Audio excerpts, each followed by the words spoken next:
오늘은 반전에 반전에 반전을 거듭한 국민의힘 단일화 얘기부터 좀 해보도록 하겠습니다. 단일화인데 단일화도 아닌 것 같고 아무튼 여러 가지 일이 벌어졌는데 일단 뭐 어제부터 공식 대선 운동, 그러니까 선거 운동이 시작이 됐는데 그 전에 국민의힘에서 지난 주말에 정말 막장 드라마를 찍었죠. 막장도 이제 이런 막장이 없는데 일단 간단하게 좀 정리를 해드리면 계속 단일화 논의가 안 되다가 금요일 밤에 이제 김문수 한덕수 단일화 실무 협상이 이제 몇 차례 진행이 됐는데 이게 잘 안 됐습니다. 무산이 됐고 그래서 금요일 밤, 그러니까 토요일 자정에 지도부 비대위와 선관위가 회의를 했고 김문수 후보의 자격을 취소를 했어요. 저는 이게 공당에서 벌어질 수 있는 일인지 모르겠는데 자격 취소를 하고 그 다음에 이제 선관위에서 후보자 등록 신청을 공고를 했는데 이게 새벽 3시부터 4시까지 3시부터 1시간만 한덕수를 위한 공고였던 거죠. 그래서 한덕수 후보가 입당하고 대선 후보 등록을 했고 그다음에 토요일 날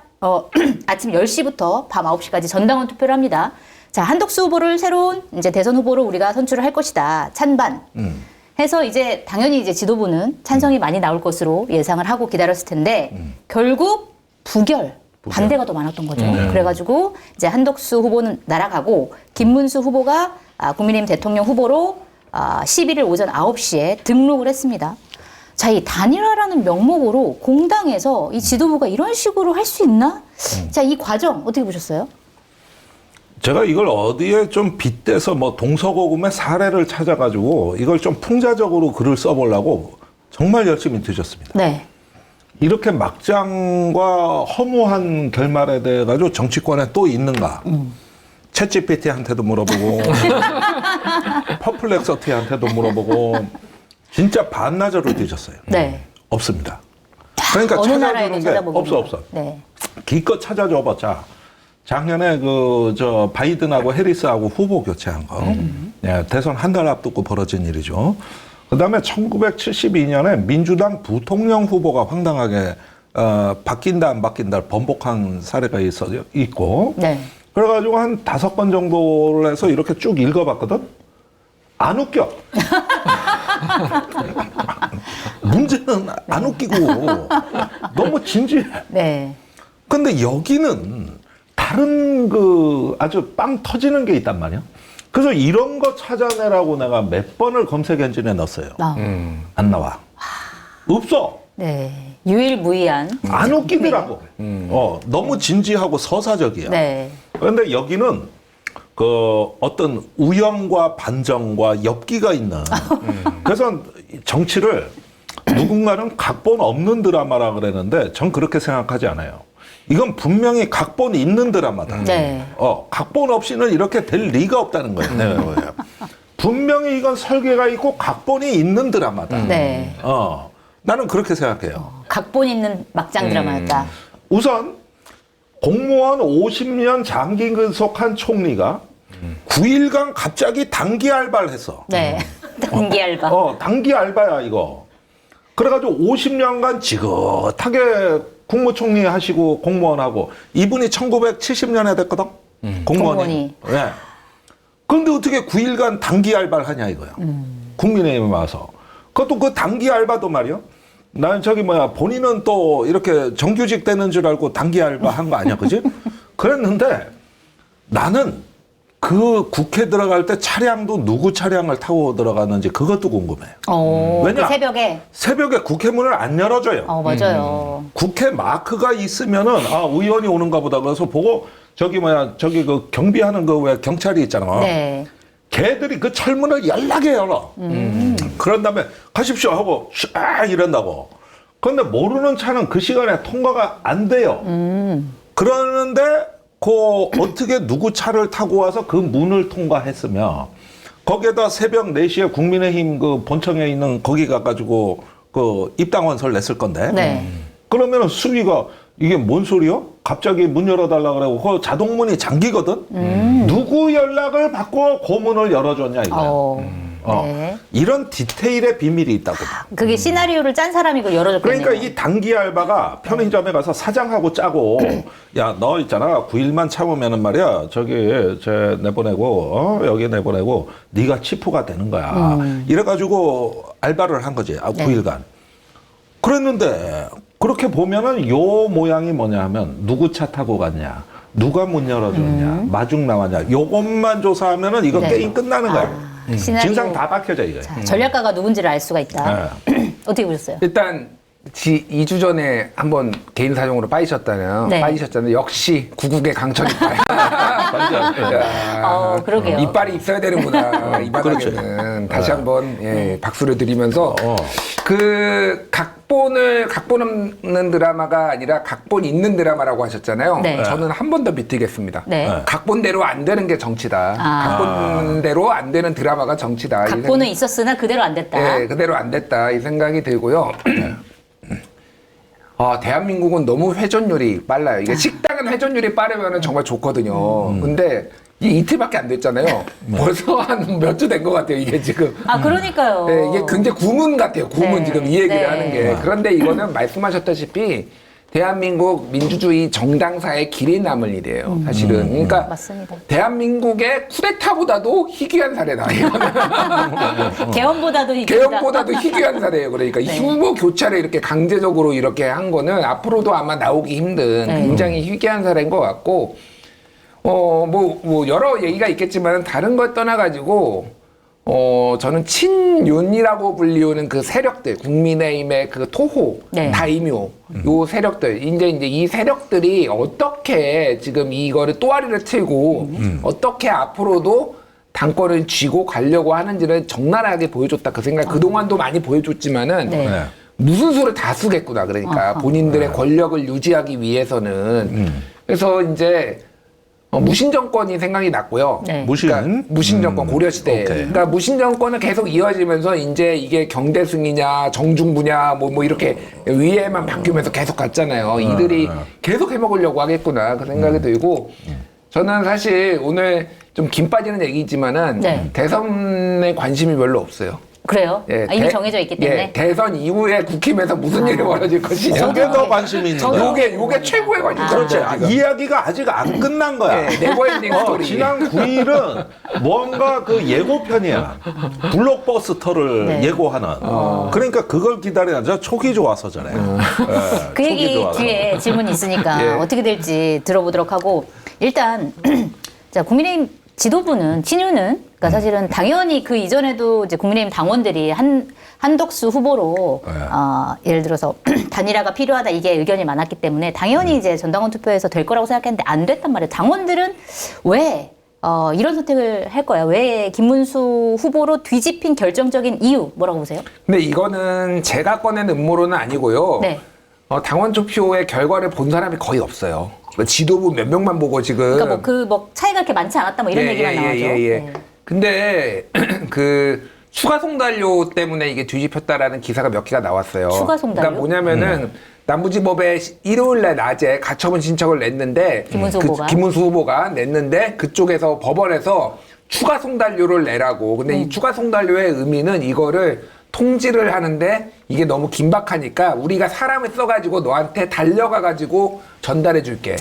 이거거든요. 네. 근데 이거를 가처분을 기각을 할 거면은 추가 송달료를 굳이 필요가 없는 거죠. 그러니까 인용이다 이거는. 네. 그 시그널로 거기서도 보는데 이거 친윤들이 알았다라는 거예요. 네. 그러면 이 가처분이 인용이 되면은 한덕수를 세워도 이거는 후보가 없어지는 거예요. 그럼 국민의힘 후보가 아예 없어지는 거죠? 이번이 없어지는 네. 사례 가능성에 대해서 계속 얘기가 나왔잖아요. 그러니까 사실은 그 당원 투표에 대한 결과는 모르는데 이 음모론이나 가설 같은 건데 이거를 당원 투표가 실제로는 뭐 근소한 차이든 그냥 한덕수가 되는 게 나왔을 가능성도 배제할 수 없다. 정말요? 그런데 이거는 네. 2번 후보가 날아가게 될 경우에 지금 법원에서 저렇게 송달료까지 내라고 하는 거는 이거는 인용이다. 그러면은 이 사태를 감당할 수 없으니 그냥 타협을 했다. 이런 얘기가 네. 정가에 여의도에 네. 꽤 있었고 뭐가 됐든 이거는 이제 사파 평론, 네. 그러니까 정파 평론은 이게 하나는 이 사태가 벌어지고 나서 당원들한테 김문수 쪽은 연락에 돌렸어요. 전화를. 이거 전파하고 이거 당원 전화 오면은 이거는 무조건 반대해달라. 반대해달라고 얘기를 했고 한동훈계가 대거 참여했다.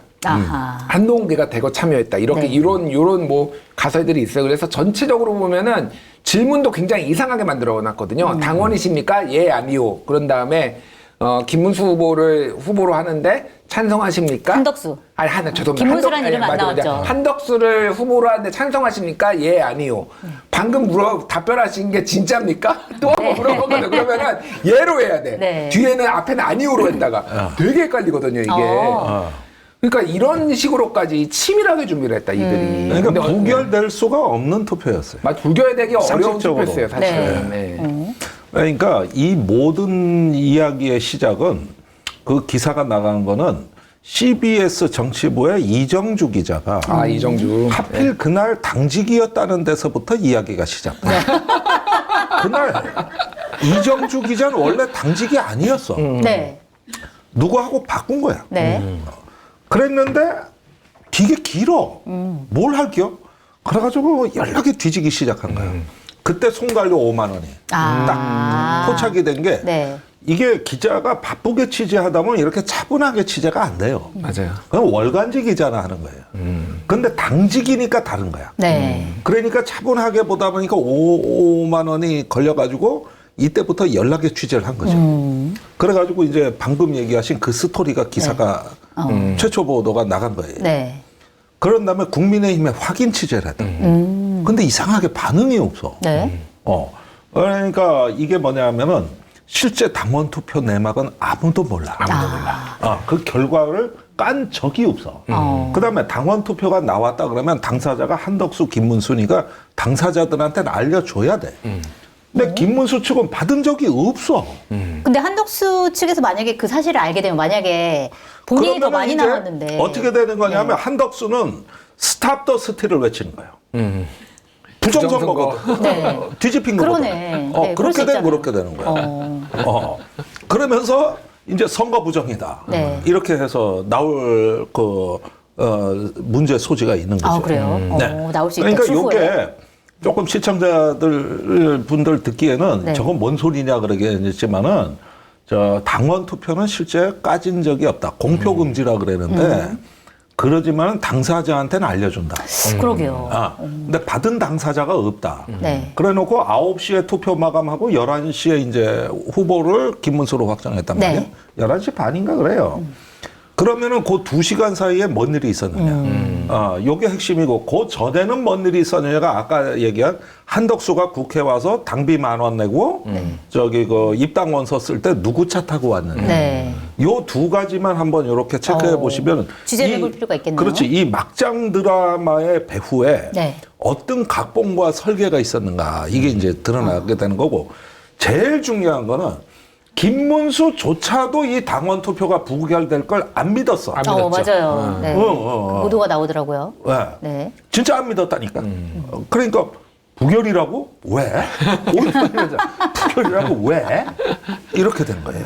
근데 만약에 진짜 누군가 미스터리죠. 각본을 짰다면 그건 누굴까요? 그리고 왜 이런 각본을 짰으며 왜 이렇게 무리수까지 두면서 이런 각본을 짜는 거예요? 이유가 뭐예요? 네. 그거는 다 짐작하신 댓글로 여러분들이 알려주세요. 분명히 이건 정답 얘기해. 시청자의 참여를 유도하는. 그렇지. 이러면서 지금 댓글로 올려주세요. 네. 그러면 제작진이 그런 거 몇 개 뽑아주시면 돼요. 분명히 여기에 답변이 있어. 알겠습니다. 네. 답이 있다. 있어요. 댓글에 답이 있다. 예, 있다.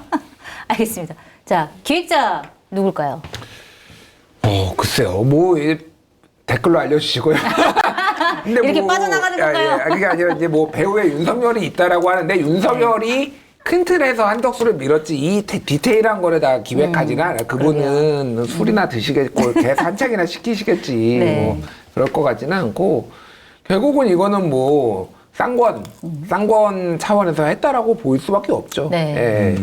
그래서 지금 가장 코미디 같은 거는 어쨌든 권성동 원내대표가 계속 자리를 지키고 있는 거. 아니, 근데 왜 자리를 지키는 건지 궁금하고, 그 다음에 이제 김문수 후보 같은 경우에도 그냥 계속 있어달라. 그 다음에 이제 공동선대위원장까지 맡겼잖아요. 왜 그런 거예요? 김문수는 당내 의원들 지지가 한 명도 없습니다. 네. 그냥 한 명도 없다고. 망명이었죠. 보면 이번에 예. 그 싸울 때. 한 명도 없었어요. 예. 근데 이제 어쨌든 대선 후보가 됐고 굉장히 불안한 상황에서 친윤들의 지지를 받아내기 위해서는 그냥 권성동을 유임시키는 게 낫겠다. 그리고 네. 또 바꾸려고 하면은 또 어쨌든 시끄러우니까 대선에 사람들 집중 못하니까 봉합을 한 건데 이거는 김문수의 착각인 게 그러니까 이게 권성동 입장에서 보면은요, 어쨌든 본인이 자리를 유지를 했다라는 거는 또다시 뭔가 공작을 할 수 있는 권한이 계속 주어졌다라고 보는 게 맞을 것 같아요. 그러면은 대선 이후에 네. 대선 패배 책임 누가 져야 되잖아요. 그거에 대해서 이제 막 여러 가지 이유가 나올 거 아니에요. 그 책임을 한 틀은 김문수, 네. 한 틀은 한동훈한테 지울 거예요. 그러니까. 근데 한동훈 전 대표 같은 경우는 지울 책임이 뭐가 있어요?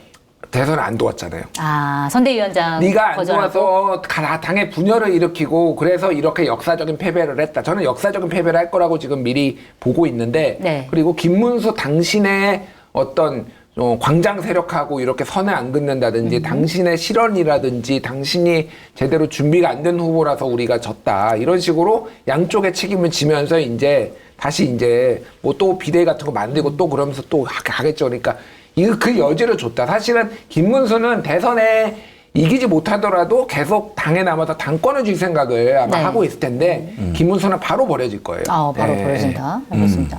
자, 권성동 원내대표가 남아서, 그러니까 남은 이유, 그 다음에 남아서 진짜 실제로 이런 시나리오대로 움직일까요? 그러니까 이것도 비슷한 사례를 제가 다 찾아봤어요. 네. 근데 없는데. 근데 이제 춘추시대 제나라 사례가 조금 비슷해요. 춘추시대 제나라, 거기까지 이제 거슬러 2500년 전으로 올라가야 되는 거예요. 2500년 전. 제나라 황공이라고 있었어요. 네. 아, 황공 유명하죠. 춘추시대 이제 패권을 장악했어요. 그거는 이제 우리가 관포지교로 유명한 관중과 포숙이라는 명제상들 덕분에 그래 된 거예요. 근데 문제는 죽었어, 관중이. 네. 그러다 보니까 유언으로 남긴 게 세 놈만 쓰지 마라. 첫째, 수조. 이놈은 스스로 황관이 돼서 황제 곁을 안 떠나려고 한 놈이다. 자기 몸을 소중히 모르는 놈이 남의 몸을 소중히 여길 리가 없다. 둘째는 개방. 이놈은 부모가를 17년간 안 찾아뵙고 옆에 나라에 있는데 부모 장례식에도 안 갔다. 남의 부모를 소중히 여기지 않는 놈이 자기 부모도 소중히 안 여기는 놈이 남의 부모를 소중히 여길 리가 없다. 세 번째, 여가. 요리사야. 황제가 입맛이 떨어지니까 3살 난 아들을 삶아서 바쳤어. 입맛 돋군다고. 그런데 자기 자식 소중한 줄 모르는 놈이 남의 자식 소중한 줄 모른다. 네. 요 세 놈만 쓰지 말라 그랬어. 그런데 요것들이 이제 일종의 황광 카르텔 같이 된 거야. 황광 카르텔 같이. 그래가지고 나중에 제나라 황공이 굶어 죽어요. 그 사실을 몰라, 주변에서는. 그래가지고 갔는데 그 세 놈이 계속 정치를 한 거야. 아하. 황제가 사라졌는데도. 네. 이게 황광 카르텔이란 말이야. 그런데 그 세 놈이 누구냐 하면은 쌍권하고 한덕수야. 이렇게 보면은 이게 네. 무슨 얘기냐. 그 황제는 사라졌으나 그 황제 측근은 살아남은 거야. 그래서 내가 찾고 정말 찾아가지고 밝혀낸 게 거기까지 거슬러 올라가. 비슷한 사례가 없는 거야. 그나마 비슷한 사례가 2500년 전이다. 그나마 비슷한 사례가. 그래서 그 관중의 유언을 무시했다가 저런 간신들 쓰지 말라고 그랬는데 이게 그렇게 됐거든요. 그러니까 이게 이제 카르텔 정당의 황광 카르텔 이런 어떤 간신 카르텔의 어떤 그 현상이 문명 시대의 공당에서도 나타났다. 이게 결국 권성동을 내치지 못한 게 네. 그때 그 사례처럼 결과가 될 수도 있다 이렇게 보시는 거네요. 그렇죠. 그러니까 지금 한 2년 반 동안 이렇게 이제 권력의 끈앞을 잡고서 어떻게 보면은 설계자들로 이렇게 위신을 세워놨는데 이 권력을 놓을 수가 없고 그러다 보니까 이번 대선을 자기들이 기획하고 설계하는 이게 바로 수조 여가 개방이 했던 일이에요. 이거 프로그램 이름을 쌍권과 한덕수. 예, 김종대 역사포차로.